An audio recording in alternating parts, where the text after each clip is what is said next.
I can't call you my sister anymore. The words hung in the air of Sunset Manor's lobby like a death sentence. Diane's perfectly manicured hand froze halfway to her coffee cup, her practiced smile finally cracking for the first time in decades. Behind us, our 82-year-old mother sat hunched in her wheelchair, clutching a tissue that had seen better days, while Dad's oxygen concentrator hummed its mechanical rhythm beside his chair. Maggie, please.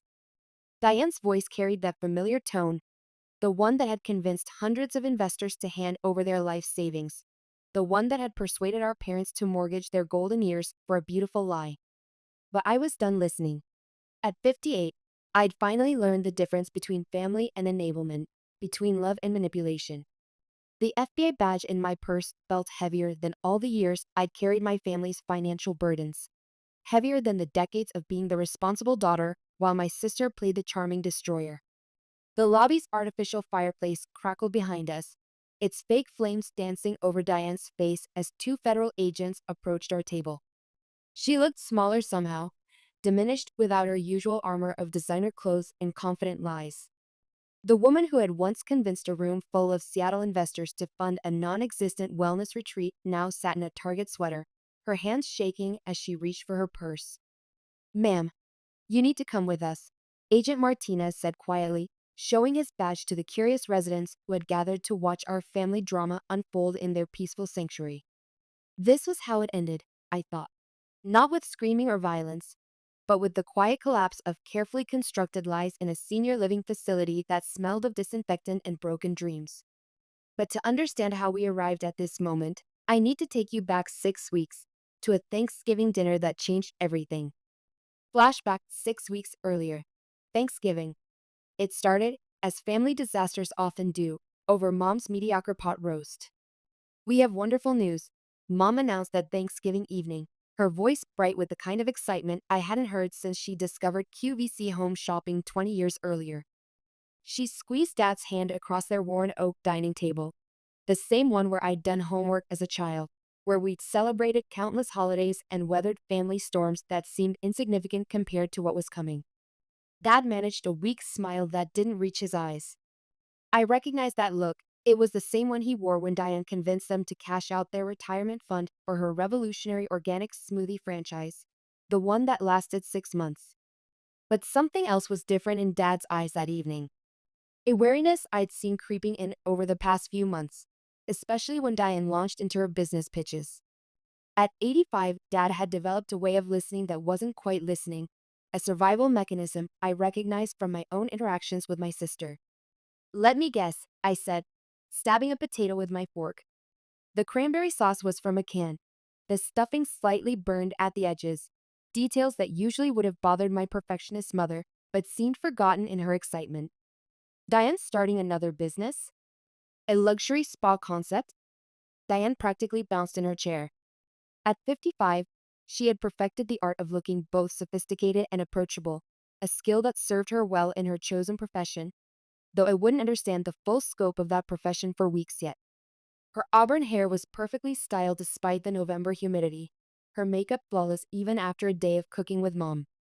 She wore a cream-colored cashmere sweater that probably cost more than my monthly grocery budget. "It's going to be amazing, Maggie," she said, leaning forward with the enthusiasm of a revival preacher. "We're talking cutting-edge treatments, celebrity clientele, but that's not even the best part." Mom interrupted, her eyes shining with misplaced enthusiasm. "We've decided to sell the house to help with the startup costs. It's such an incredible opportunity." The potato turned to ash in my mouth. The fork slipped from my fingers, clattering against Mom's good china, the set she'd inherited from her mother and used only for special occasions. "You're selling the house?" I managed. "The house you've lived in for 50 years?" I looked around the dining room with new eyes, seeing it not as the backdrop for family memories, but as a commodity about to be liquidated. The built-in hutch where Mom displayed her collectible plates. The hardwood floors Dad had refinished himself 3 times over the decades. The bay window where Mom had grown African violets since before I was born. "Well, yes, but it's temporary," Mom said, though her voice had lost some of its earlier conviction. "Once the spa takes off, if I correct it automatically, a habit developed over decades of watching my sister's ventures collapse like houses of cards. Don't be negative, Mom snapped. But I caught the glance she exchanged with Dad.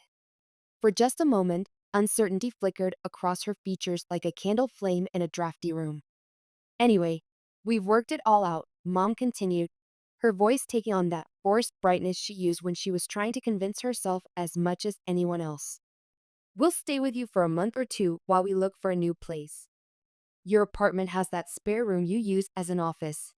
And I tuned out the rest, nodding mechanically as Mom detailed how they'd rearranged my life to accommodate their latest terrible decision. 20 years of memories flashed through my mind like a slideshow of financial disasters. My college fund borrowed for Diane's first failed boutique. My graduation dinner canceled because Diane had a networking emergency. The time I needed a co-signer for my first apartment and they couldn't help because they'd maxed out their credit cards on her juice bar venture. The pattern emerges, Chloe. Diane's voice cut through my thoughts. She'd called me by my childhood nickname, a calculated move designed to invoke loyalty and shared history. You're being weird. Aren't you excited? I plastered on my best fake smile. Of course. When's the move-in date? 2 weeks from Saturday, Dad said quietly, the first words he'd spoken all evening. Perfect, I said, taking a sip of wine to hide my expression. That gives me time to clear out the spare room. But even as I spoke the words, something was crystallizing in my mind. This wasn't just another family crisis that would require my intervention and financial support. This was something bigger, more dangerous, and potentially catastrophic for my elderly parents. Later that night, as I drove home through the empty suburban streets, I called Susan, my friend since high school and the only person who truly understood the dynamics of my family. They did what? Susan's voice crackled through the speakers, sharp with disbelief. Sold their house for Diane's spa fantasy, I said, pulling into my apartment complex's parking lot. And they're moving in with me, apparently. Please tell me you're not actually letting this happen. I smiled in the darkness, thinking about the conversation I'd had with a leasing agent 3 weeks earlier. Remember that studio apartment I looked at last month? The one in the Maple Grove complex? What about it? I signed the lease 2 weeks ago. I move in next Saturday. Susan's laughter filled my car, equal parts admiration and relief. You brilliant woman. You knew this was coming. I had known. Diane had been hinting about her big idea for months, and Mom and Dad always followed the same pattern. They'd throw good money after bad, then expect me to catch them when they fell. Not this time. What are you going to tell them? Susan asked. Nothing. They'll find out when the movers show up. Ice cold, Susan said approvingly. But what about your parents? Where will they go? I pulled into my parking spot and killed the engine. That's not my problem anymore, Susan. 28 years of cleaning up their messes. And what do I have to show for it? A collection of world's best sister mugs and an ulcer. They're going to lose their minds.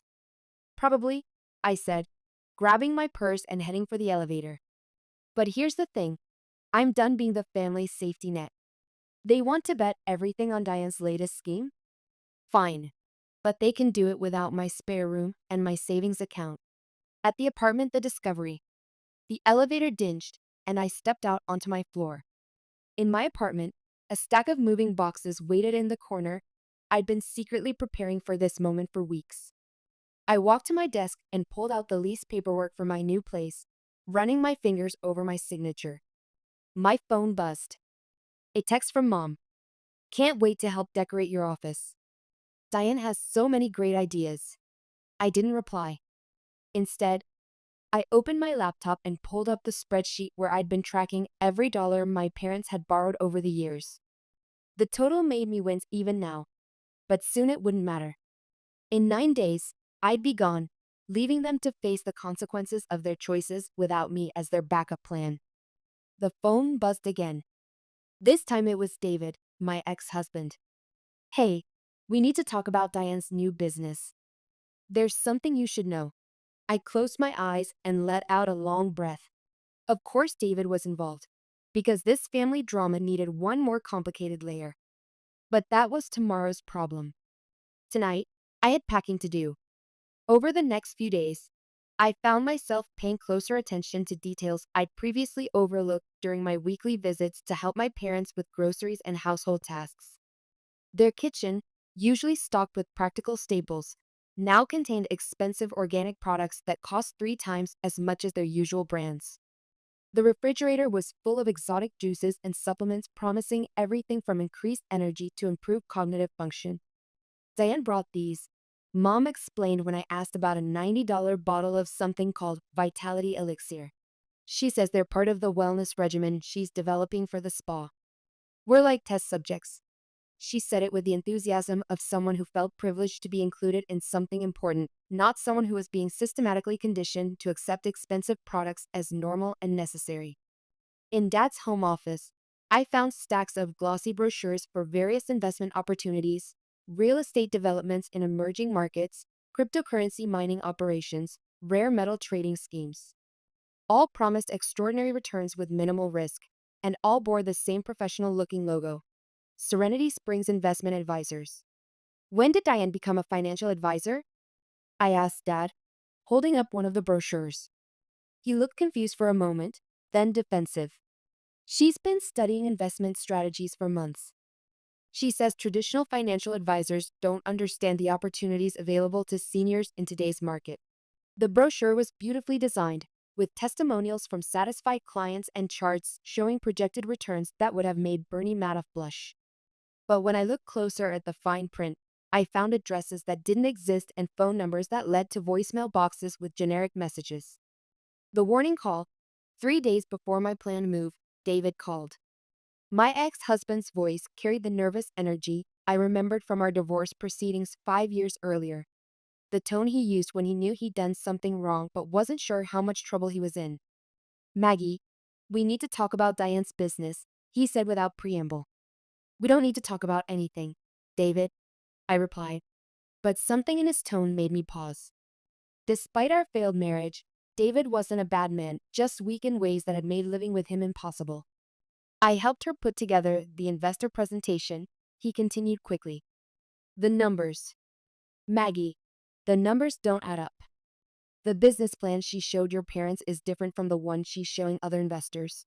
My blood chilled. David was an accountant, like me. If he was questioning the financial projections, it meant the problems were obvious enough to concern someone who'd been paid to overlook them. "Different how?" I asked, settling into my desk chair and pulling out a notepad.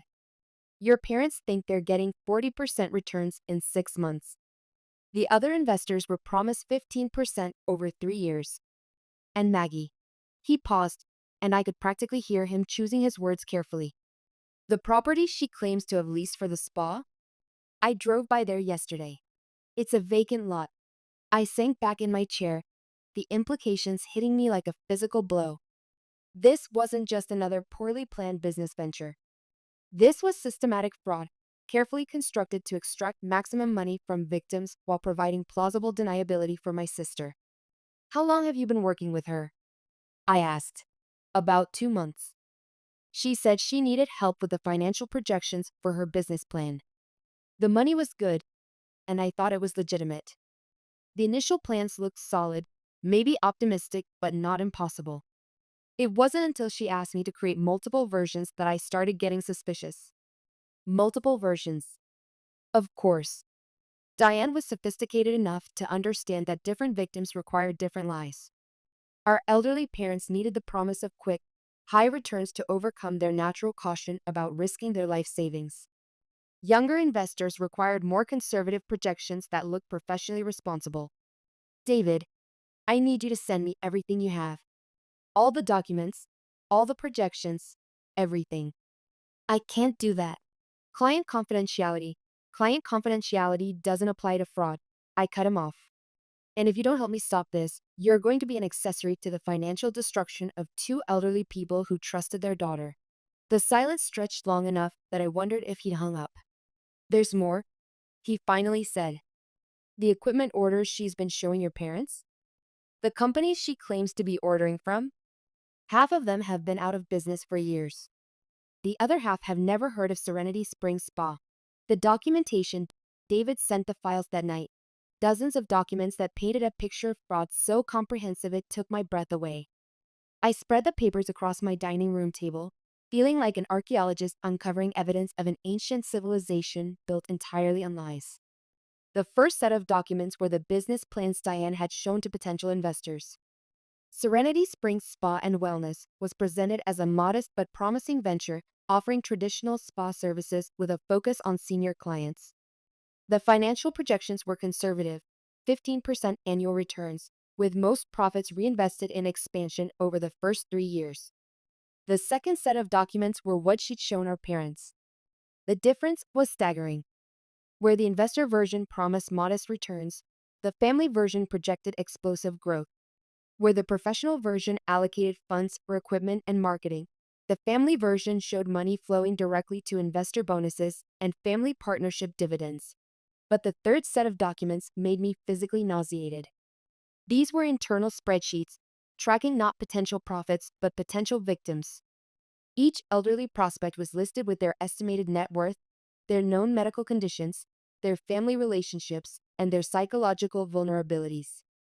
Our parents were listed as priority level 1, maximum extraction. The clinical language made my skin crawl. Subject shows signs of mild cognitive decline. Recommend pressure tactics focusing on family loyalty and fear of abandonment. Subject has expressed anxiety about long-term care costs. Recommend solutions that promise both profit and peace of mind. Diane had turned victim manipulation into a science. The equipment orders that had impressed our parents were fabricated, complete with fake invoices from companies that had been out of business for years. The celebrity endorsements were generated using photo editing software and purchased testimonials from actors on freelance websites. The property lease was a forged document referencing a plot of land that had been empty for decades. Every single aspect of Serenity Springs Spa and Wellness was a lie. But perhaps most disturbing were the files labeled previous projects. David had included documentation from what appeared to be other investment schemes Diane had run over the past 5 years, each targeting a different demographic and geographic area. Golden Years Investment Club had operated in Seattle, promising guaranteed returns on precious metals investments to elderly couples with retirement savings. Portland Wellness Collective had marketed alternative health products to aging baby boomers. San Diego Senior Solutions had offered financial planning services designed to help retirees optimize their portfolios for maximum growth. Each scheme had operated for approximately 18 months before collapsing amid allegations of fraud. And each time my sister had managed to escape legal consequences by claiming she was merely a consultant who had been deceived by business partners. But the documentation showed that Diane wasn't just involved in these schemes, she was the architect of them. My sister was a career criminal who specialized in elder fraud. Moving day, the confrontation. The movers arrived at 7 a.m. sharp on the last Saturday of November, just as I'd arranged. I'd been awake since 5, my stomach churning with anticipation that reminded me of my wedding day, another occasion when I'd known I was about to change my life irrevocably. By 7:03, my phone was exploding with calls from Mom. Maggie, there are moving trucks outside your building. What's going on? Exactly what it looks like, I said, watching through my window as the crew began unloading boxes and dollies. I'm moving. Moving? But we're supposed to. The sound of frantic footsteps in the hallway cut off her words. Moments later, my doorbell rang with the insistent buzzing of someone leaning on the button. I opened the door to find my entire family clustered in the narrow hallway like refugees fleeing a disaster. Mom stood in her bathrobe and slippers, her hair in curlers, clutching her purse as if she were planning to chase me down the street. Dad leaned heavily on his walker, still in his pajamas, his oxygen concentrator wheezing beside him. And Diane, immaculately dressed despite the early hour, clutched a poster board covered with magazine cutouts and inspirational quotes, her vision board for our future shared living arrangement. Let the movers through, please, I said, stepping aside. This is ridiculous. Diane snapped, her composure cracking for the first time in years. You can't move. I already ordered the desk for my office. Your office? I raised an eyebrow as the movers began efficiently boxing up my pre-packed items. You mean my spare room in my apartment, the one I pay for? But Mom and Dad need nothing from me. I cut her off. surprising myself with the firmness in my voice. You made your choice. You chose to sell your house to invest in another of Diane's schemes. That's your right, but you don't get to volunteer my space as your backup plan. How can you be so selfish? Mom's voice cracked, and I saw tears forming in her eyes. We're your family. Funny, I've been your family for 58 years, but that didn't stop you from taking my college fund or canceling my graduation dinner or expecting me to co-sign loans when you'd maxed out your credit cards on Diane's ventures. That was different.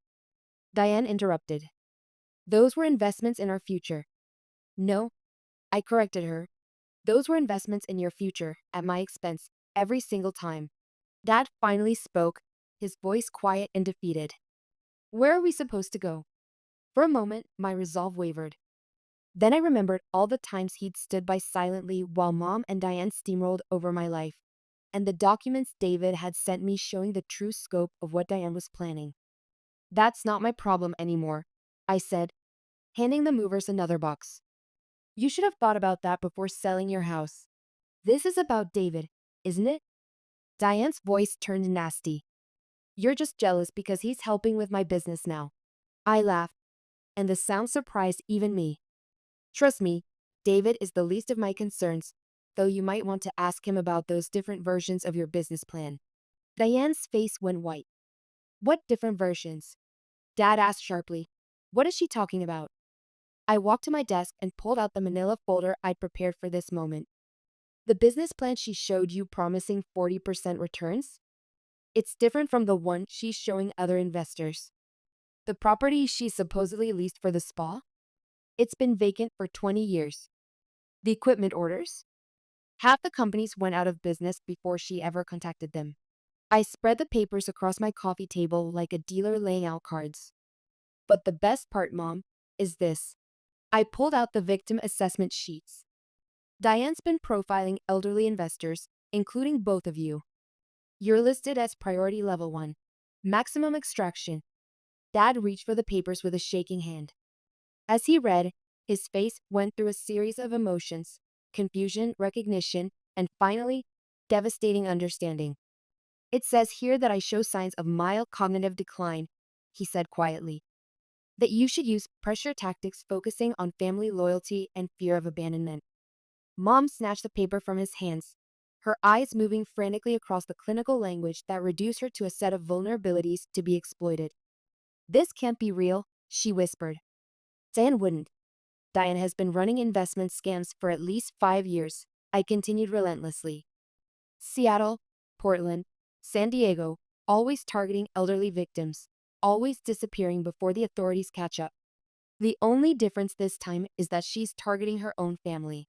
The mask falls away. Diane's vision board had fallen to the floor, its cheerful collage of magazine cutouts and inspirational quotes now scattered among the evidence of her crimes. She stood motionless, her face a mask of calculation as she tried to determine whether denial or confession would serve her better. You don't understand, she finally said, her voice taking on a pleading quality I'd never heard before. Yes, I've had some business failures, but this is different. The spa is real. The spa is a fantasy. I cut her off. Just like the smoothie franchise and the boutique and every other scheme you've used to steal money from people who trusted you. I turned to my parents, who sat on my couch looking smaller and more fragile than I'd ever seen them. The money you gave her, the proceeds from your house, your retirement accounts, it's already gone. She's been moving it through offshore accounts that David helped her set up. That's not true. Diane's composure finally shattered completely. I would never steal from my own family. You already have, I said quietly. You've been stealing from this family for 20 years. The only difference is that this time, you got greedy enough to target everything they have. The silence that followed was broken only by the sounds of the movers in my bedroom, carefully wrapping my possessions while my family's world collapsed in my living room. But Diane wasn't finished. Something shifted in her expression, and the mask of wounded innocence fell away completely, revealing something cold and calculating underneath. Fine, she said, her voice taking on a hardness I'd never heard before. You want the truth, Maggie? Here's the truth. Yes, I took their money. Yes, the spa is fake. that they practically begged me to take it. Mom gasped as if she'd been physically struck. Do you know how pathetic it is to watch your own parents throw money at every stupid scheme I come up with? How desperate they are to believe that their precious baby girl is finally going to make them proud. Diane's voice rose with each word, years of resentment spilling out like poison from a broken container. They gave me their college fund when I was 25 because I told them I was going to open a boutique. I spent it on clothes and jewelry and a trip to Europe. They gave me their credit cards when I was 30 because I said I was starting a juice bar. I used them to furnish an apartment I shared with a boyfriend they never even met. Diane, stop, Dad whispered, but she was beyond stopping now. And you? She whirled on me, her face flushed with fury.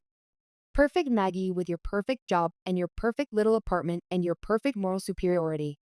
Do you know how exhausting it is having a sister who never makes mistakes? Who never needs help? Who makes everyone else look like failures just by existing? So you decided to become a criminal, I said flatly. I decided to stop pretending to be something I'm not. You want to be the responsible one? Fine. You get to clean up this mess too. Just like you always do. But that's where she was wrong. No, I said, watching the movers carry my kitchen table toward the door. This time, you get to clean up your own mess. I'm done. The final goodbye. The movers had finished loading the truck. The supervisor approached with a clipboard. Ma'am, we're ready to go. You want to follow us to the new place? I looked around my empty apartment one last time. The walls looked smaller without my furniture, the rooms echoing with the ghosts of better times. But I felt lighter than I had in years. I'll be right behind you, I told the supervisor. I walked to my kitchen counter and picked up the keys to the apartment, along with the lease renewal notice that had been sitting there unopened. The lease expires in 3 days, I told my parents. You'll need to be out by then. Maggie, please, Mom said, reaching for my hand. We can work this out. We can all stay together and figure something out. I gently pulled my hand away. No, we can't. Not anymore. You can't do this to us. Diane said desperately. We're your family. You can't just abandon us. I looked at her, really looked at her, and tried to find some trace of the creative, imaginative little girl I'd once loved. But that child was gone, replaced by a woman who saw every relationship as an opportunity for exploitation. I'm not abandoning you, I said quietly. I'm choosing myself for the first time in my adult life. There's a difference. I shouldered my purse and headed for the door, then paused and turned back. For what it's worth, I hope you can find a way to rebuild. But you'll have to do it without me. I walked out and closed the door behind me, leaving them to face the consequences of their choices for the first time in decades. The new beginning. My new apartment at Maple Grove was everything I'd hoped for. The complex was designed with aging residents in mind, but wasn't institutionally depressing. Wide hallways, grab bars and bathrooms, emergency call systems, but also beautiful landscaping and a genuine sense of community. My neighbors were mostly women in their 50s and 60s, divorced professionals, widows, empty nesters who'd chosen independence over family obligation. They helped me move boxes, offered to lend everything from measuring cups to power tools, and invited me to join their Thursday evening wine and book club. For the first time in my adult life, I was surrounded by people who understood that choosing yourself wasn't selfish, it was survival. Susan came over that first night with Chinese takeout and champagne. We sat on my living room floor, surrounded by boxes, eating lo mein with plastic forks while jazz played from my laptop. Any regrets? She asked. About leaving? No, I looked around my new space. It was smaller than my old apartment, but it felt more spacious somehow, unburdened by other people's expectations. About not trying to save them one more time? No, about the fact that it took me 58 years to figure out the difference between helping and enabling? Maybe. My phone had been buzzing constantly since I'd walked out that morning. 17 missed calls from Mom, 12 from Dad, and surprisingly, none from Diane. What do you think will happen to them? Susan asked. I'd been wondering the same thing. Without their house or savings, my parents would need to find affordable housing quickly. Dad's medical needs meant they couldn't just move into any apartment. They needed ground floor access, proximity to medical facilities, and probably some assistance with daily activities. There are programs, I said finally. Senior housing assistance, Medicaid applications, social services. If they're willing to admit they need help and stop expecting family to provide it, they might be okay. And Diane? That was harder. My sister had committed serious crimes, but she was skilled at evading consequences. I don't know, I admitted. But for the first time in my life, it's not my problem to solve. The FBI investigation, 3 days later, I did something I'd never imagined I'd do. I called the FBI. Agent Martinez met me at a coffee shop downtown, a patient man in his early 40s who specialized in financial crimes against the elderly. I spread David's documents across our table and told him everything I knew about Diane's schemes. Your sister is more sophisticated than most criminals we encounter, he said after reviewing the evidence. The victim profiling, the multiple business plans, the psychological manipulation, this suggests someone with either formal training or extensive experience. How extensive? Agent Martinez pulled out a file folder. We've been tracking similar schemes across multiple states. Seattle, Portland, San Diego, always the same pattern, always targeting elderly investors. Always someone matching your sister's description operating under different names. Different names? Jessica Winters in Seattle. Marina Rodriguez in Portland. Sophia Chen in San Diego.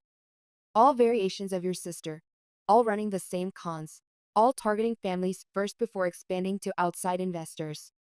I stared at the documents, trying to process the scope of what Diane had become. How long has this been going on? At least 5 years, possibly longer. But there's something else you should know. Agent Martinez's expression grew grave. In Phoenix 3 years ago, one of the victims died. An 83-year-old widower named Harold Chen. He suffered a heart attack during a confrontation with your sister about his missing investments.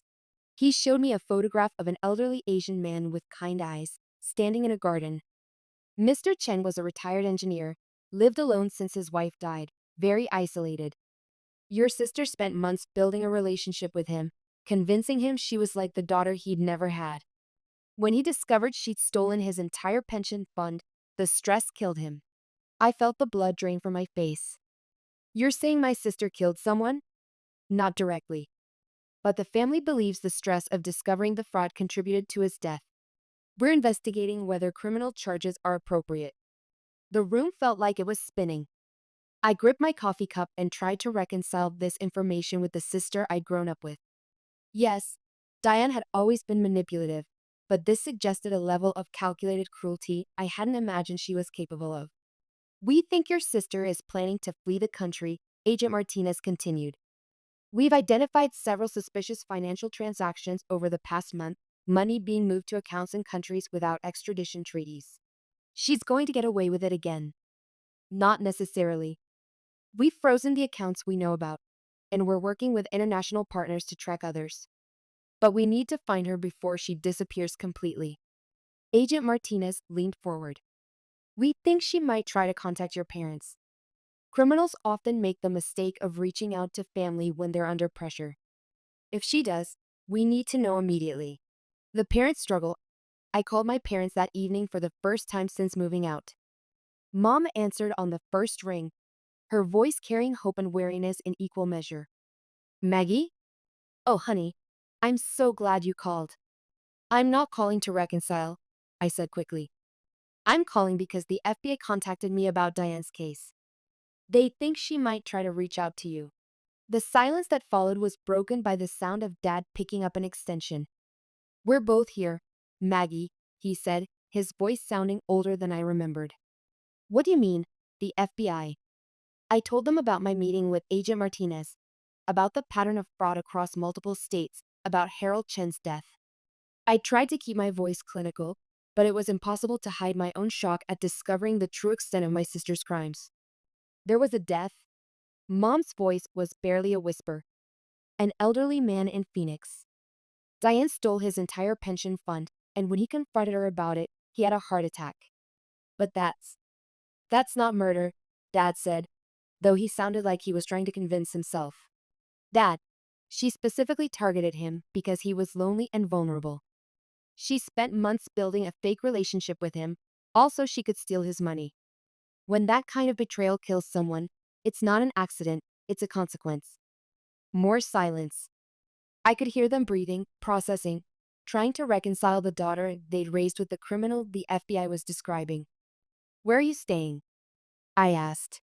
Your Aunt Carol took us in temporarily, Mom said. But her apartment is small, and her husband isn't happy about us being here. We're looking for senior housing, but the waiting lists are so long. There are programs that can help, I said. Social services, housing assistance, Medicaid applications for Dad's medical care. Have you contacted anyone? We don't know how, Dad admitted, and the defeat in his voice was devastating. We've never needed help before. We always had the house, our savings. These were proud people who'd worked their entire lives, paid their taxes, saved their money, followed all the rules that were supposed to guarantee a secure retirement. Now they were learning to navigate a social safety net they'd never imagined they'd need. I can give you some phone numbers, I said. Organizations that help seniors in your situation. But you have to be honest with them about what happened. No more protecting Diane. We're not protecting her, Mom said, but there was something defensive in her tone. Mom, if Diane contacts you, and the FBI thinks she will, you cannot help her. You cannot give her money. You cannot let her stay with you. You cannot lie to protect her. She's a federal fugitive now. She's still our daughter, Mom said quietly. And Harold Chen was still someone's father, I replied. The trap. 2 weeks later, my phone rang at 11:30 at night. The caller ID showed Mom's number, but when I answered, it was Diane's voice that greeted me. Hello, Maggie. My blood went cold. I reached for the notebook where I'd written Agent Martinez's direct number. Diane, where are you? Does it matter? Her voice sounded different, tired, older, stripped of the confident charm that had once convinced hundreds of people to trust her with their life savings. I just wanted to call and say goodbye. The FBI is looking for you. I know.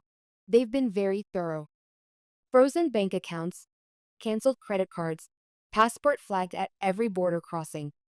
You did an excellent job destroying me, sister. There was no heat in her voice, no anger or accusation. She sounded almost admiring, as if she respected the competence with which I dismantled her life. You destroyed yourself, I said, frantically writing down everything she was saying. I just stopped cleaning up your messes. Fair enough. A pause, the sound of traffic in the background. I suppose you know about Phoenix, Harold Chen. Yes. I didn't mean for that to happen. He was such a sweet old man, you know? Reminded me of Grandpa Henderson. I actually liked him. The casual way she said it, as if murder was just an unfortunate side effect of business, made my stomach turn. If you liked him, why did you steal from him? Because I could. Because he trusted me. Because people who trust easily deserve what they get. Another pause. That sounds terrible, doesn't it? But it's true. The world is full of predators, Maggie. I just happen to be better at it than most. Where are Mom and Dad? I asked, suddenly realizing why she was calling from their phone. Safe. Sleeping. They have no idea I'm here. Diane, you can't involve them in this. Relax. I'm not here to hurt them. I just needed to say goodbye, and I needed to borrow a car. I closed my eyes, imagining my elderly parents waking up to find their car missing and their fugitive daughter gone. There's something else, Diane continued. Something I thought you should know before I disappear for good. What?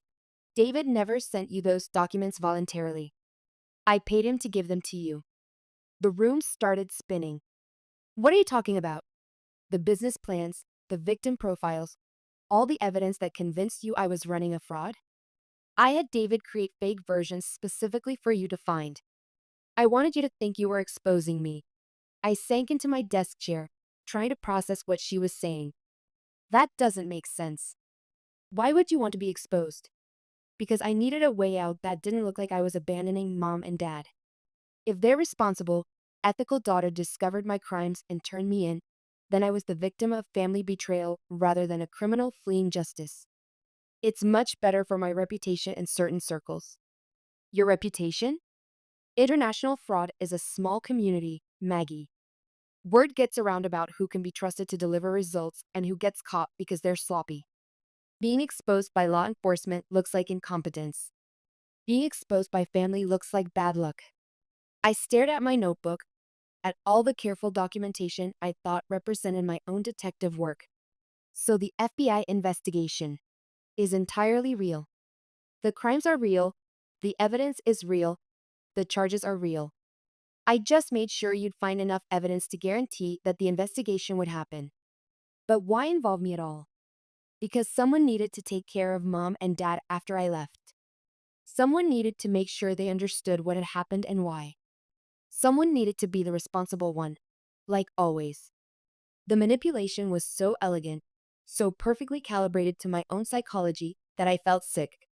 Even in confessing her crimes, Diane had found a way to make me complicit in her plans.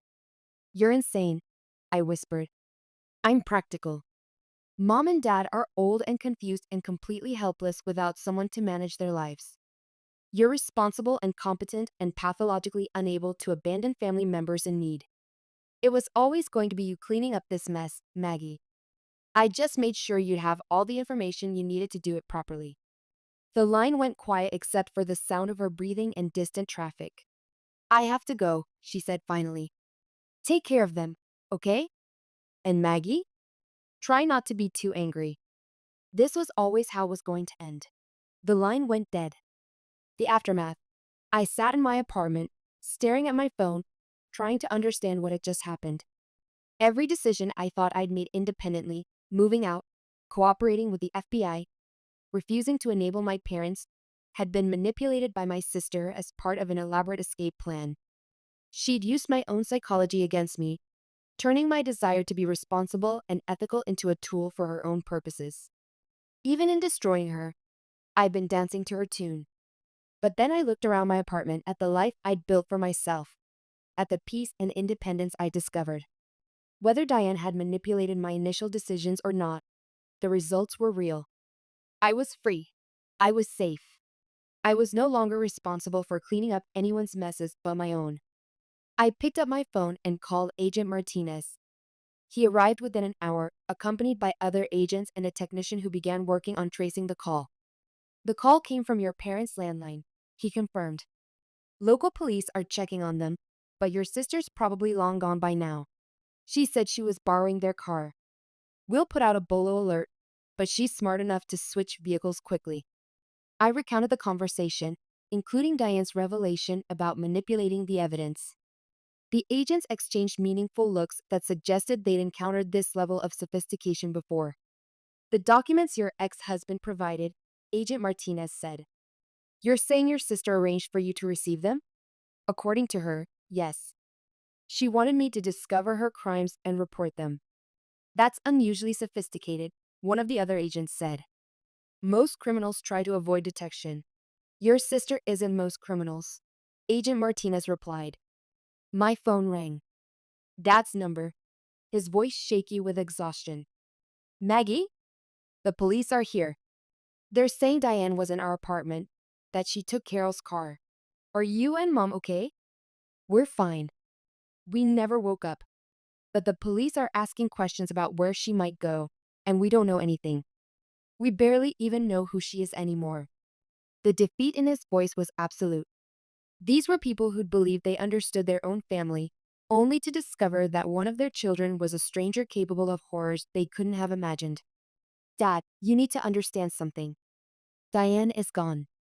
Not just physically, she's been gone for years. The person you thought you knew never really existed. How is that possible? Because she's very good at being what people need her to be. And because we wanted to believe she was still the little girl we remembered." 6 months later, Agent Martinez called on a Tuesday morning in May. "We got her," he said without preamble. "Bangkok. Thai authorities arrested her yesterday on immigration violations. She'll be extradited within the week." I sat down hard on my couch, surprised by the rush of emotions the news brought. Relief? Certainly, but also a strange kind of sadness for the final death of any hope that my sister might have found a way to become a better person. "How did they find her?"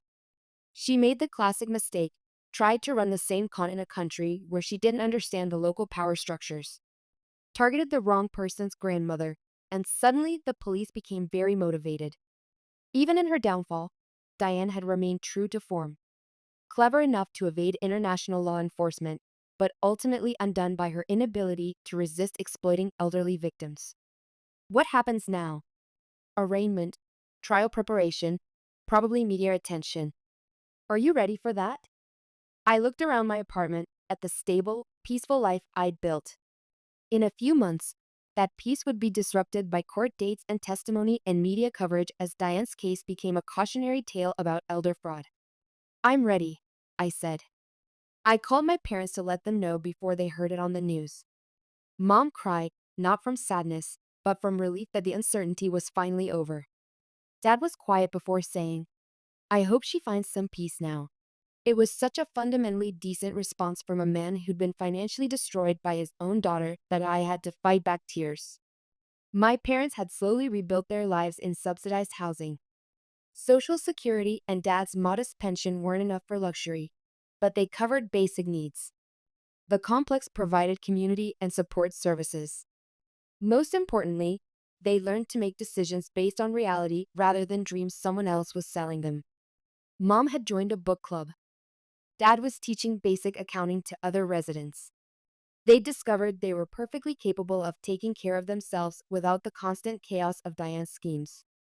I'd started consulting for the FBI's Elder Fraud Prevention Task Force, helping vulnerable seniors recognize sophisticated scams. The work was meaningful in ways my previous career had never been. Every elderly person who learned to ask better questions was potentially a life saved from financial devastation. The trial?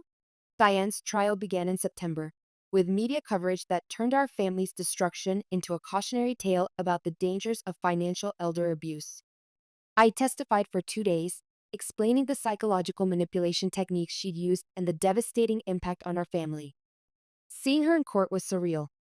Gone was the polished, confident woman who had once charmed investors and family members alike. In her orange jumpsuit, she looked smaller, older, diminished. But when our eyes met during my testimony, I saw something that chilled me, not remorse or regret, but calculation. Even facing federal prison, she was already planning her next move. The prosecution presented evidence of victims across 5 states, financial losses totaling over $3 million, and the death of Harold Chen. The defense tried to portray Diane as a troubled woman who had made poor business decisions rather than a calculating predator, but the evidence was overwhelming. When it came time for victim impact statements, I found myself speaking not just about financial losses, but about the destruction of trust, the poisoning of family relationships, and the particular cruelty of targeting the elderly who had worked their entire lives for the security she stole from them. My sister didn't just steal money, I said, looking directly at her. She stole people's faith in their own judgment, their ability to trust others, their sense of safety in the world. She targeted the most vulnerable members of society, elderly people whose crime was loving their children and believing in their dreams. Diane was sentenced to 15 years in federal prison. As they led her away, she turned back to look at our parents who had attended every day of the trial despite the painful testimony about their own victimization. I'm sorry, she called out, and for a moment, she almost sounded like the sister I'd once known. But I'd learned not to trust anything Diane said. Even her apologies were calculated performances designed to achieve specific outcomes. Epilogue and New Beginnings.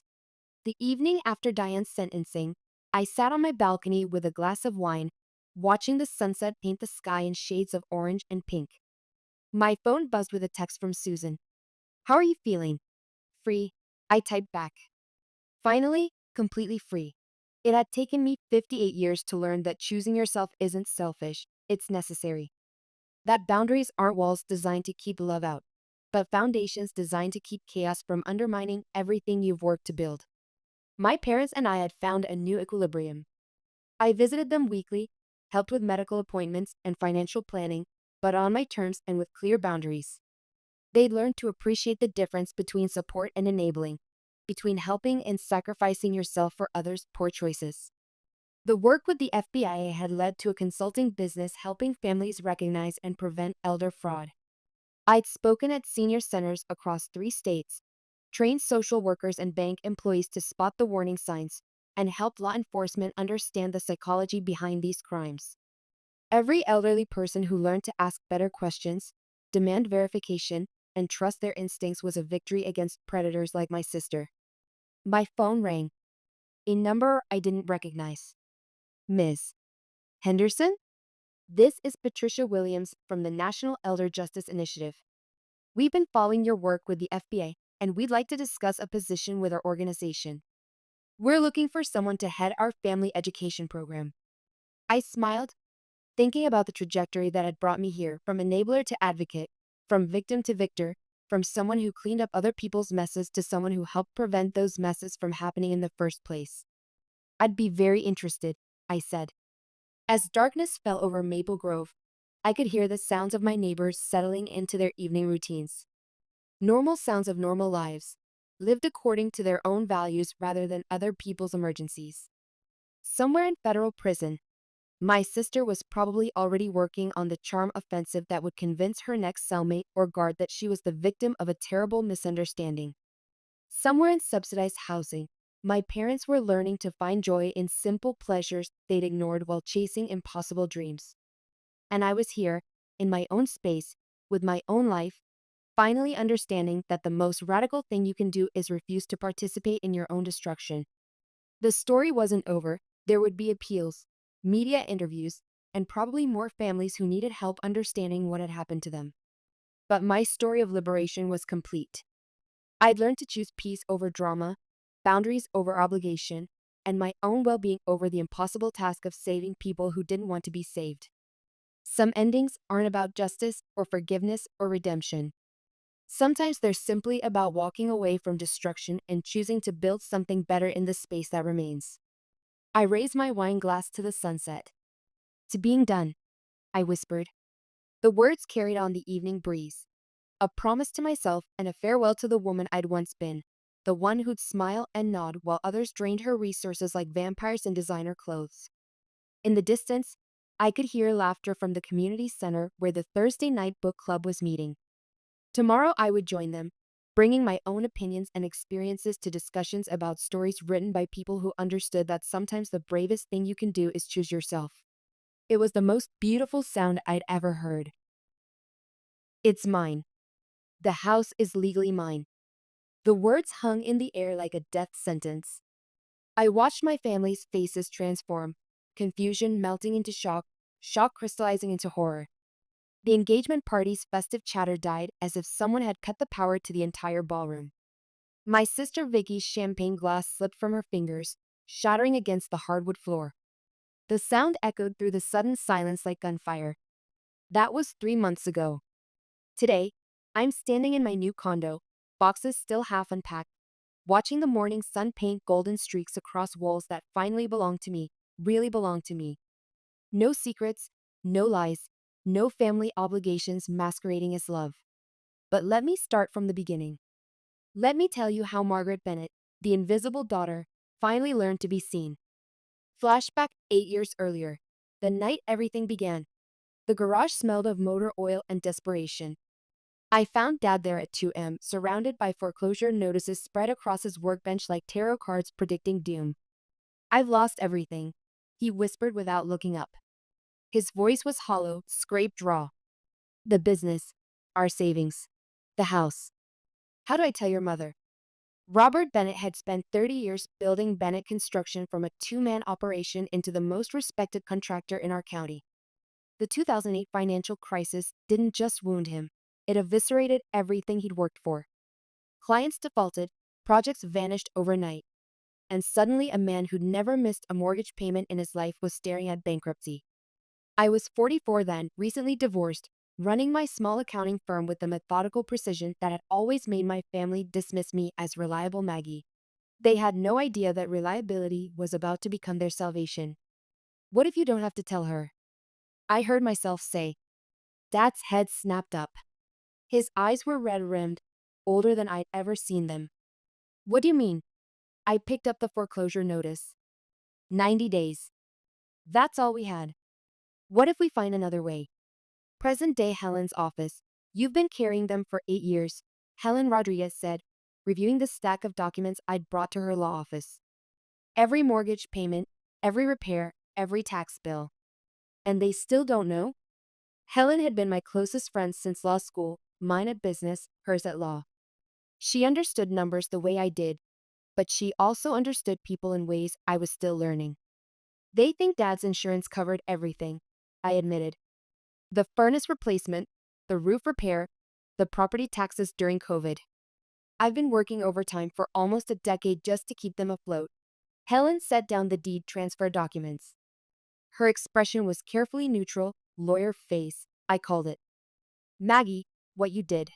Forging your father's signature on the refinancing papers. I know. The weight of that secret had been crushing me for years. But the house would have been lost. Mom would have been devastated. And Dad. I thought of him in that garage, broken and ashamed. He would never have recovered. So you saved them. Helen's voice was soft. And they have no idea. I laughed, but there was no humor in it.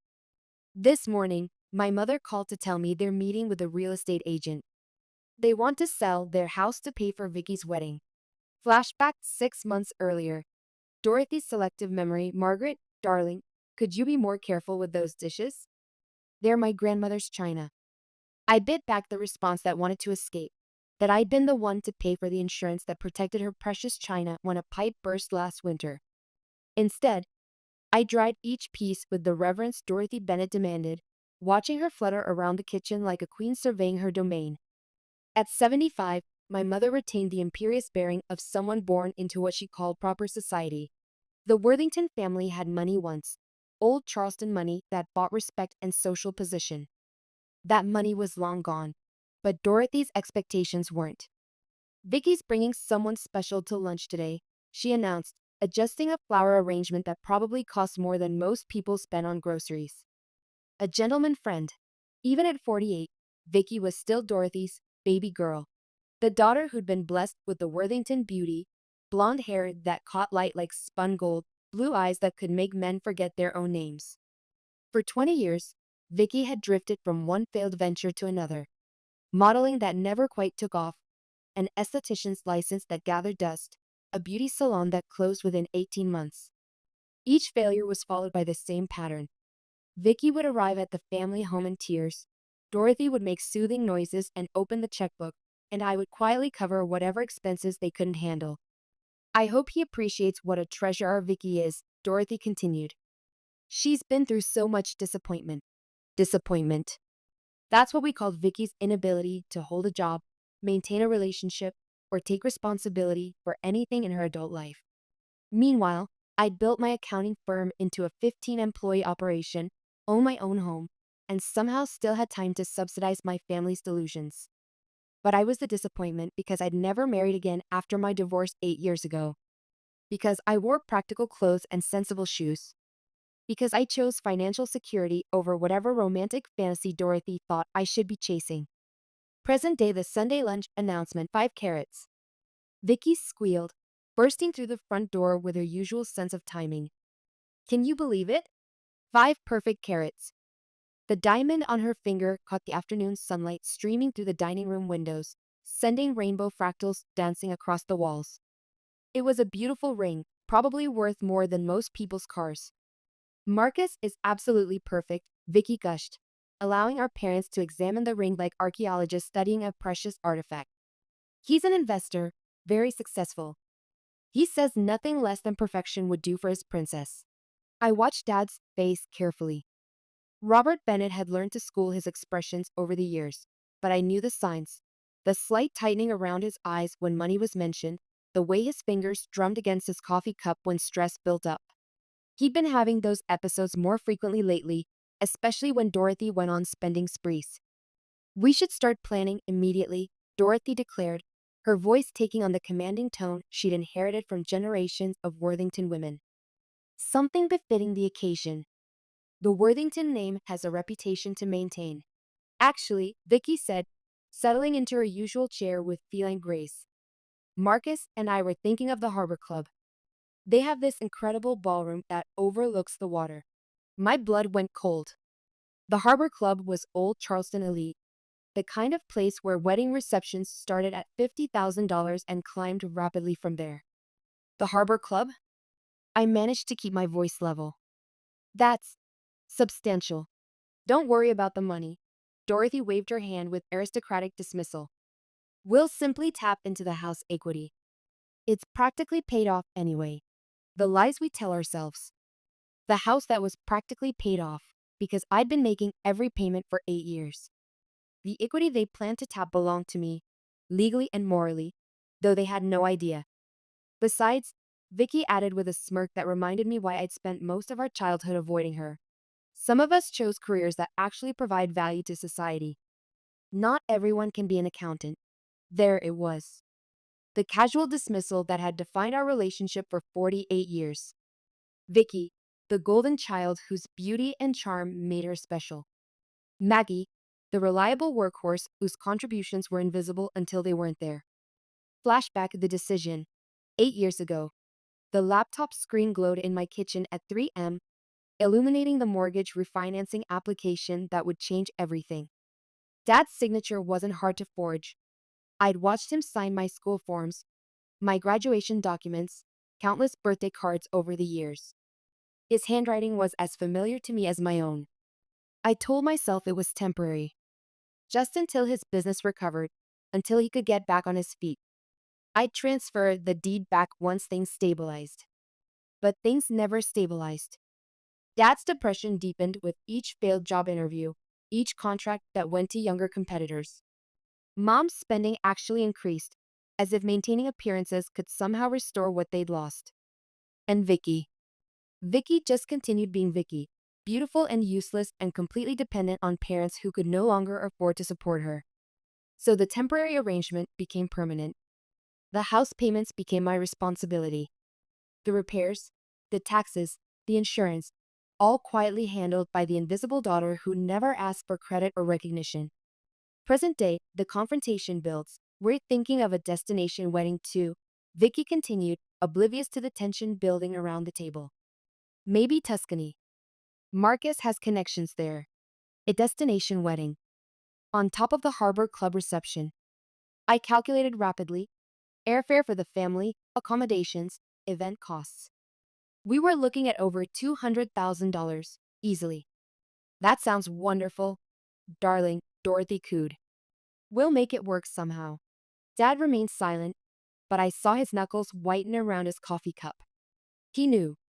Maybe not the specifics, but he understood that the money Dorothy was so casually spending didn't exist. Not in any account he could access. I should mention, Vicky added with studied casualness. Marcus's financial advisor looked at the house last week. He says in this market, we could get at least $600,000 for it. Maybe more. The room seemed to tilt. They'd already had the house appraised. Without telling me, without asking my opinion, they'd invited a stranger to evaluate the property I'd been paying for. An appraisal? I managed. Just preliminary, Dorothy said quickly. We wanted to know our options. Our options. The pronoun was like a slap. Our house, our equity, our decisions. As if I were still the dependent daughter who lived on their charity instead of the other way around. My phone buzzed. A text from Helen. Dinner tonight?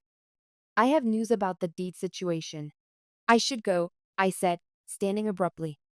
Some of us work on Sundays. Always so dedicated, Vicky sighed with mock admiration. I don't know how you do it, working with numbers all day. I'd die of boredom.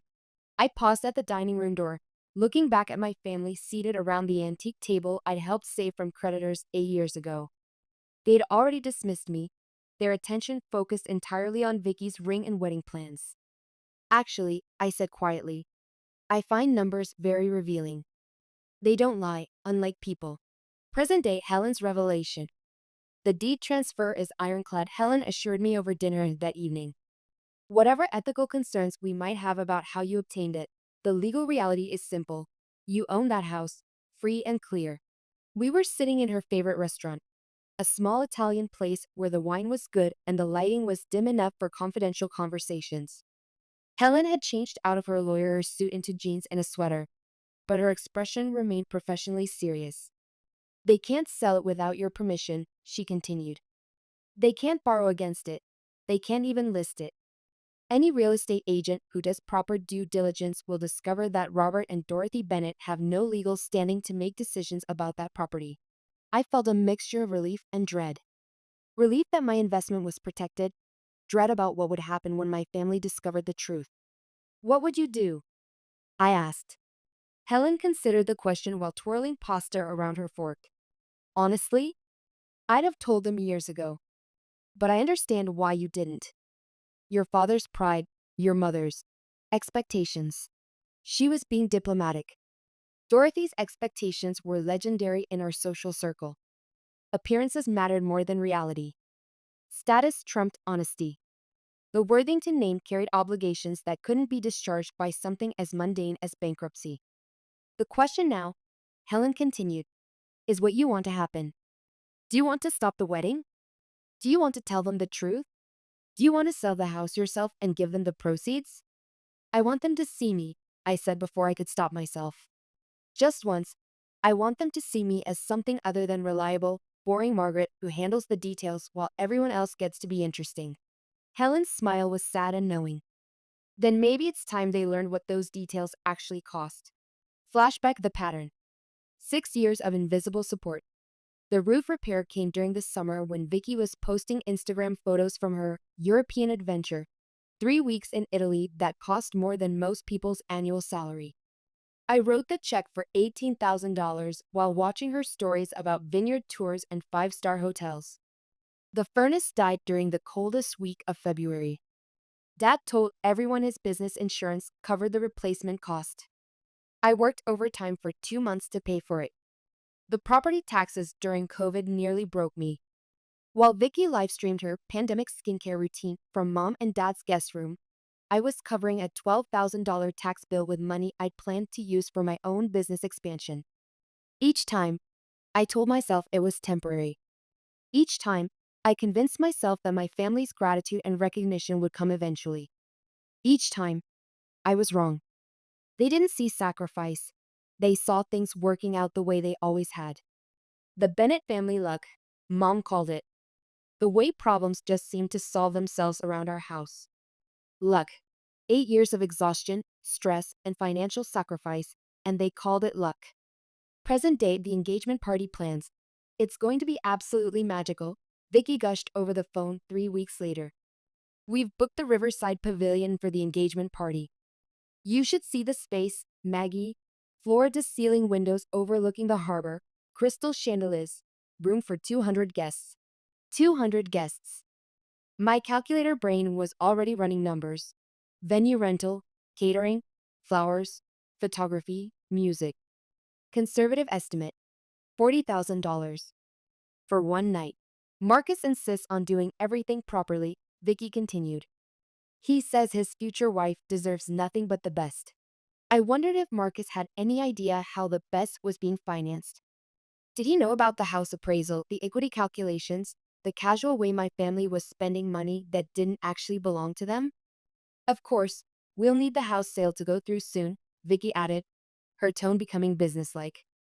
Marcus's people say we should list it next month to maximize market timing. Marcus's people. Financial advisors and attorneys who saw my family's assets as numbers on a spreadsheet. They had no idea about foreclosure notices in garages, about sleepless nights and forged signatures and 8 years of secret sacrifice.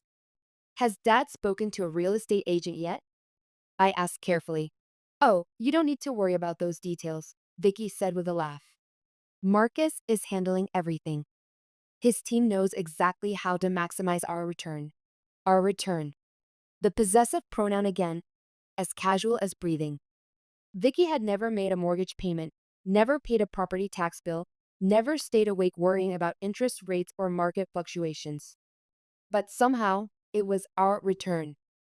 I should let you go, I said. I know you're busy with wedding planning. You'll love the engagement party, Vicky said. We're having it catered by that place Mom likes, you know, the one with the amazing salmon. And there'll be champagne, real French champagne. Marcus won't settle for anything domestic.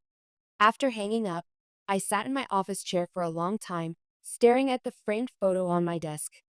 It showed our family from 5 years ago, Dad's arm around Mom, Vicky, and me flanking them. We looked happy, normal, like any successful middle-class family. The photo was taken the weekend after I'd made my first mortgage payment on their house. None of them knew, of course. They just knew that everything had worked out somehow, the way it always did. The engagement party final preparation. The envelope arrived by courier on a Thursday afternoon. Thick cream paper, expensive printing, Vicky's name embossed in gold script. Victoria Bennett and Marcus Williams request the pleasure of your company. Inside was a response card, a detailed itinerary, and a note in Vicky's handwriting. Can't wait to celebrate with family. We're something festive. This is going to be the party of the year. I studied the venue information. The Riverside Pavilion was Old Charleston at its most exclusive, the kind of place where reservations required connections and events required substantial deposits. The catering menu featured items like pan-seared Chilean sea bass and champagne cocktail reception. Even the response card was engraved. My phone rang. Helen's number. Are you going? She asked without preamble. To the engagement party? I think I have to. No, Helen said carefully. I mean, are you going to tell them? Because if Marcus's team is handling the house sale, they're going to discover the deed situation within days. Better for it to come from you than from some attorney's office. I looked at the invitation again, calculating costs in my head. 40,000 for one party. Maybe 50, given the level of detail Vicky was demanding. All financed by equity that belonged to me. You know what? I said finally. I think it's time for a family announcement of my own. The night before Dorothy's, Margaret, darling, I just want to make sure you understand how important tomorrow night is for our family. Dorothy's voice carried that particular tone she used when delivering instructions disguised as conversation. I was in my condo, reviewing the documents Helen had prepared, property deeds, mortgage statements, bank transfers. 8 years of proof, organized chronologically. Important how? I asked. Well, the Worthington name has certain expectations, and the Williams family is very well connected.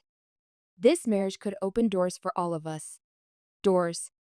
As if my family's salvation lay in Vicky's ability to charm a wealthy man rather than in their daughter's 8 years of financial sacrifice. I just hope you'll dress appropriately, Dorothy continued.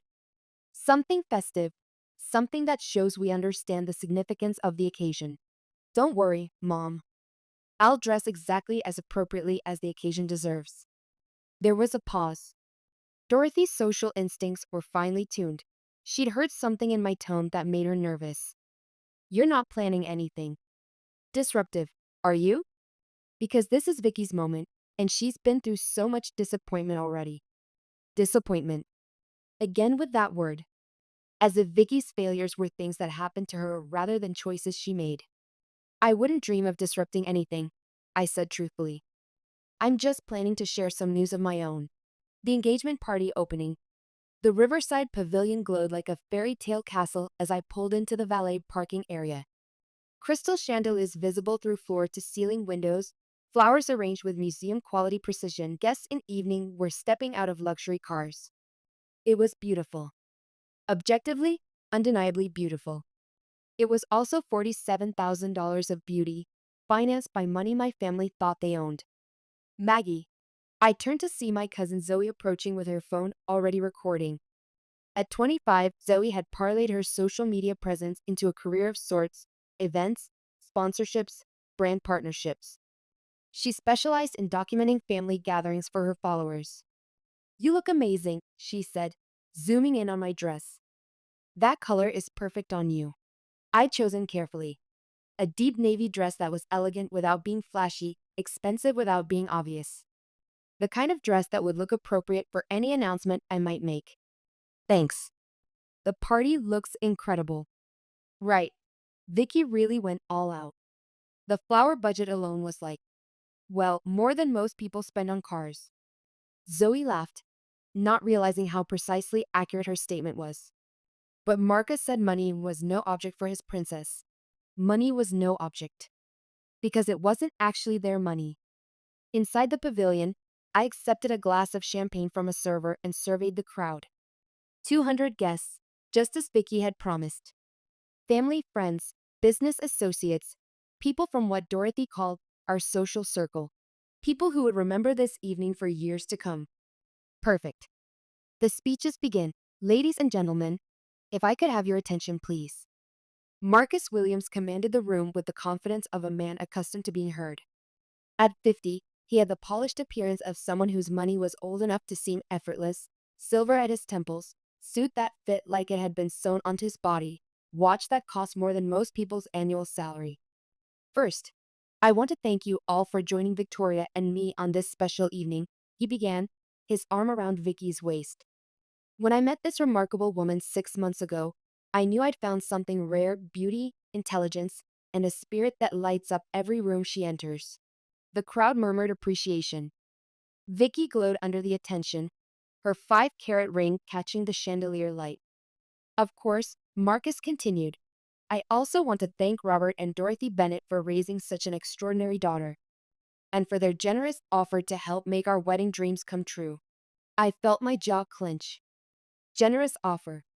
As if my parents were magnanimously choosing to support their daughter's wedding rather than planning to spend money that didn't belong to them. The Bennett family home has been in their family for generations, Marcus announced. And they've decided to pass that legacy forward by selling it to fund Victoria's perfect wedding. It's the kind of selfless gesture that shows what family really means. Applause rippled through the crowd. I saw Dad standing near the bar, his face carefully neutral, but his hands shaking slightly around his whiskey glass. He knew the truth, even if he'd never admitted it aloud. So please, Marcus raised his glass. Join me in toasting Robert and Dorothy Bennett and their beautiful daughter Victoria, soon to be Victoria Williams. The crowd drank. I set my untouched champagne on a nearby table and walked toward the small stage where Marcus stood with his arm still around my sister. The truth revealed. Excuse me, I said, my voice carrying clearly across the suddenly quiet room. I'd like to say something about that generous family legacy. Marcus looked startled.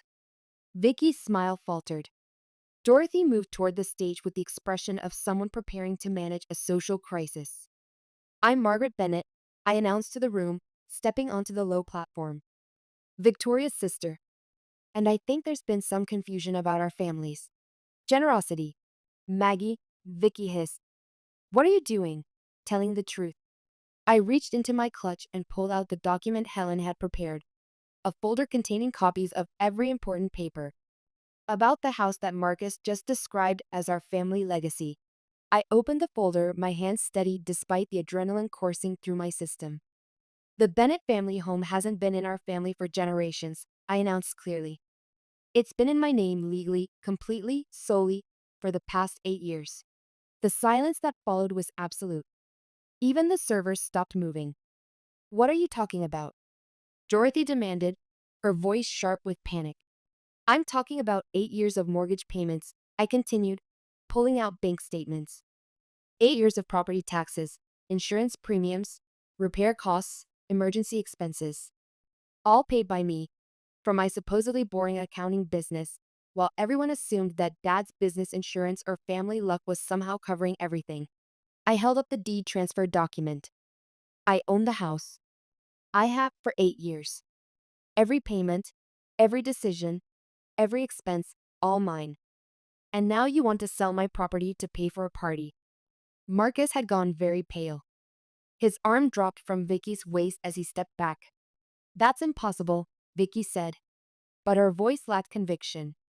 Is it? I turned to face the crowd, 200 guests who had come to celebrate love and family and generosity. Would you like to see the paperwork?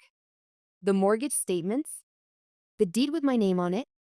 I spread documents across the small table on the stage. December 2019, new roof, $18,000. March 2020, property taxes during COVID, $12,000. September 2021, furnace replacement, $8,000. All paid by me, while my family planned European vacations and engagement parties. The crowd was murmuring now, phone cameras discreetly raised. Zoe was recording everything, her followers getting a front row seat to the Bennett family's private drama. But that's not the most interesting part, I continued. The most interesting part is that when my father's business failed 8 years ago, when we were facing foreclosure, when our family was about to lose everything, I made a choice. I saved us. I took over the mortgage, I protected my parents' dignity, and I never asked for credit or recognition or even basic acknowledgement. I looked directly at Dad, who was staring at me with a mixture of shame and amazement. And now, after 8 years of secret sacrifice, my family wants to sell my house to pay for my sister's wedding to a man who's been dating her for 6 months. The silence stretched. Marcus was looking at Vicky as if seeing her for the first time. Dorothy's face had gone through several color changes. Dad remained frozen by the bar. So here's what's actually going to happen, I announced, gathering my papers. The house isn't being sold. The wedding budget is going to need some dramatic revision. And this family is going to have a very long conversation about what generous actually means.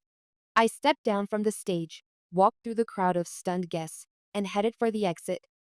Behind me, I heard the explosion beginning, Vicky's voice rising in panic, Dorothy's sharp commands, Marcus asking pointed questions about financial disclosure. The fairy tale was crumbling in real time, and this time I wasn't going to be the one cleaning up the mess. The aftermath, 3 hours later, my phone had been ringing nonstop since I got home. 17 missed calls from Vicky, 12 from Dorothy, 3 from Dad, and approximately 40 text messages ranging from accusations to pleas to threats. I ignored them all and poured myself a very large glass of wine. Helen arrived at 11 p.m. with Chinese takeout and a bottle of bourbon. So, she said, settling onto my couch, I take it the engagement party was eventful. Zoe livestreamed the whole thing, I said, showing her my phone. It's already been shared 3,000 times. Helen watched the video of my announcement, her liar's mind probably cataloging every legal implication. You know this is going to change everything, she said finally. I hope so. Your family is going to be furious. They're already furious. I gestured to my still ringing phone. But for the first time in 8 years, they're furious at someone who actually has power in this situation. Helen raised her bourbon glass. To power, to truth, I corrected, clinking my glass against hers. We drank in comfortable silence for a moment, watching the harbor lights twinkle through my condo windows. What happens now? Helen asked. Now. Now they learn to live within their actual means. Vicky gets a reality check about what she can afford.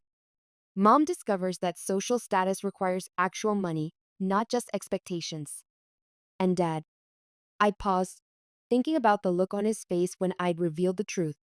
Maybe Dad finally forgives himself for failing 8 years ago. And you? I considered the question. For 8 years, I'd been the invisible daughter, the reliable one who handled problems quietly. Tonight, for the first time, I'd been seen, really seen, by everyone who mattered. I think, I said slowly, I'm finally going to find out who Margaret Bennett is when she's not carrying everyone else's burdens. 3 weeks later, coffee with Dad. The cafe was nearly empty at 10 a.m. on a Tuesday. Dad sat across from me, looking older than his 76 years, but somehow more present than he'd been in years. The house sold, he said without preamble. I nodded. I handled the sale myself, through a real estate agent who understood the complicated family dynamics involved. 820,000, I said. Above asking price. That's more than I ever imagined. We sat in silence for a moment. Since the engagement party, our relationship had been awkward but honest in a way it had never been before. No more pretenses. No more polite fiction about where the money was coming from. I've been thinking, Dad continued, about that night 8 years ago. In the garage. Dad, you don't have to. Yes, I do. His voice was firm. I've been thinking about what would have happened if you hadn't found me there. If you hadn't made the choice you made. I remembered that night vividly. The foreclosure notices, his despair, my decision to forge his signature on refinancing papers that would change all our lives. I was going to tell your mother the next morning, he said quietly. About the bankruptcy, about losing the house. I was going to suggest we move to a smaller place, maybe rent something until I could get back on my feet. Why didn't you? Because suddenly the bank was being understanding about our payments. Suddenly the insurance was covering repairs. Suddenly everything was manageable. He met my eyes. I knew it wasn't really insurance, Margaret. I knew someone was helping, but I was too proud, too ashamed to ask who. The weight of 8 years of unspoken knowledge hung between us. I should have asked, he said. I should have acknowledged what you were doing. I should have thanked you. You don't owe me thanks for choosing to help my family. Yes, I do. Dad reached across the table and took my hand. And I owe you an apology for letting you carry that burden alone. My throat felt tight. What about Mom? Vicky?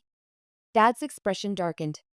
Your mother is adjusting to new realities. The Williams family withdrew their support after Marcus broke the engagement. Apparently, financial transparency is important to them.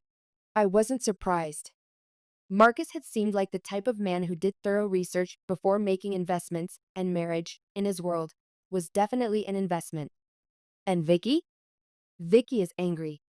She's staying with your mother, and they're both convinced you deliberately sabotaged her happiness. Did I? Dad considered the question seriously. You told the truth about a situation that had become unsustainable. If that sabotaged anything, it was delusions, not happiness. We finished our coffee in contemplative silence. Outside the cafe windows, life in our small Charleston neighborhood continued as it always had, people walking dogs, running errands, living ordinary lives that didn't require 8 years of secret sacrifice to maintain. What will you do now? Dad asked as we prepared to leave. I'm thinking about expanding the business, I said. Maybe opening a second office. I've got some capital now, and 8 years of experience managing complicated financial situations. Dad smiled, the first genuine smile I'd seen from him since that night in the garage. Your mother and Vicky think you've become selfish, he said. But I think you've finally learned to value yourself appropriately. 6 months later, the new normal. My phone buzzed with a text as I finished reviewing quarterly reports for my newest client. Helen's name appeared on the screen. Dinner tonight? I have news. I was closing my laptop when my assistant knocked on the office door. Ms. Bennett? There's a Dorothy Bennett here to see you. She says she's your mother. I hadn't spoken to Dorothy since the engagement party. 6 months of silence, 6 months of letting her adjust to the reality that her financial safety net had a name and a bank account and opinions of her own. Send her in. Dorothy entered my office looking every one of her 75 years. The imperious bearing was gone, replaced by something I'd never seen before, uncertainty. She sat in the chair across from my desk without being invited, her hands clutched around a worn leather purse. You've done well for yourself, she said, gesturing around my expanded office. This is much nicer than your old space. Business has been good, I replied carefully. Word travels fast when you're known for handling complicated financial situations discreetly. We stared at each other across 8 months of silence and 48 years of accumulated grievances. Vicky moved out last week, Dorothy said finally. She got a job at a department store. Cosmetics counter. I waited. Dorothy had come here for a reason, and it wasn't to update me on Vicky's employment status. She's living with a roommate now. A girl from work. Splitting rent on a small apartment downtown. Dorothy's voice carried a mixture of pride and bewilderment. She seems different, more focused. That's good. Is it? Dorothy's question was genuine. I keep thinking I failed her somehow. Spoiled her. Made her think the world owed her something. The admission hung between us like a bridge neither of us was sure we wanted to cross. You gave her everything she asked for, I said. That felt like love. But it wasn't, was it? Dorothy's eyes were bright with unshed tears. Love would have been teaching her to stand on her own feet. Love would have been recognizing what you were doing for all of us. I felt something loosen in my chest, a knot of resentment I'd carried for so long I'd forgotten it was there. Why are you here, Mom? Dorothy opened her purse and pulled out a folded piece of paper. She placed it on my desk with shaking hands. It's a check, she said. For rent. I'm moving into a senior community next month.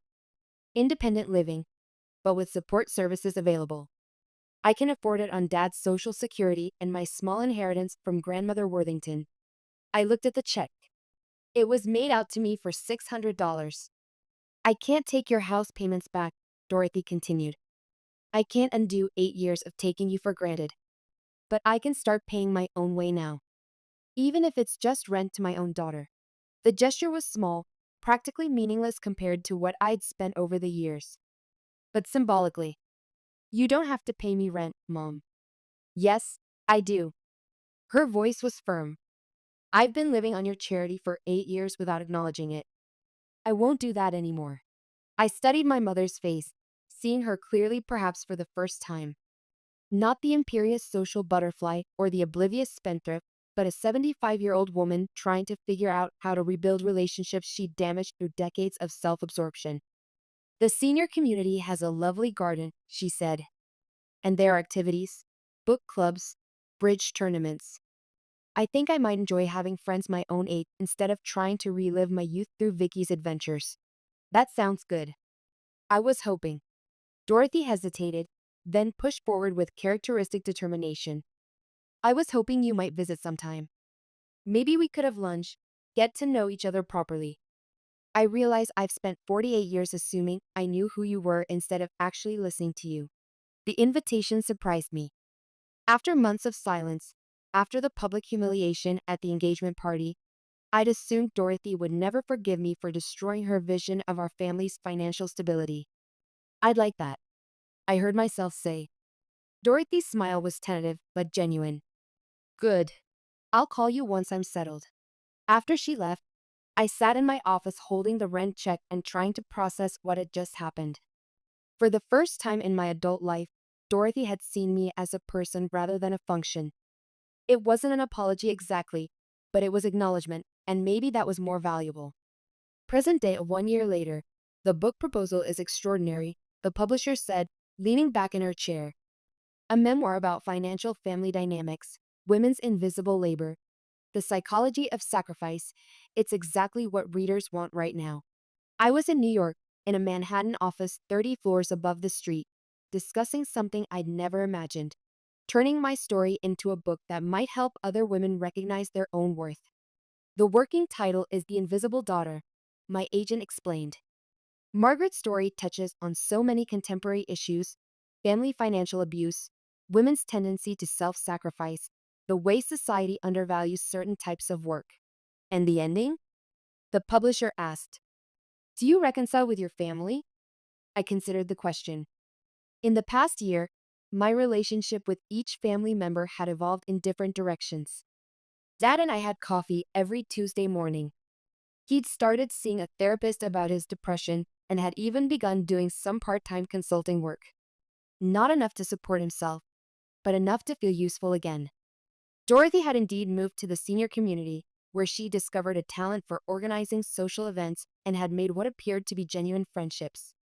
We had lunch once a month, careful, polite meals where we were learning to talk to each other like adults rather than like disappointed parent and defensive child. Vicky was the most complicated. She'd kept the cosmetics counter job for 8 months before getting promoted to assistant manager. We exchanged Christmas cards and birthday texts, but we hadn't had a real conversation since the engagement party. I thought she might be genuinely proud of her independence, but I also suspected she blamed me for the end of her fairy tale romance. It's not a reconciliation story, I said finally. It's a boundary story.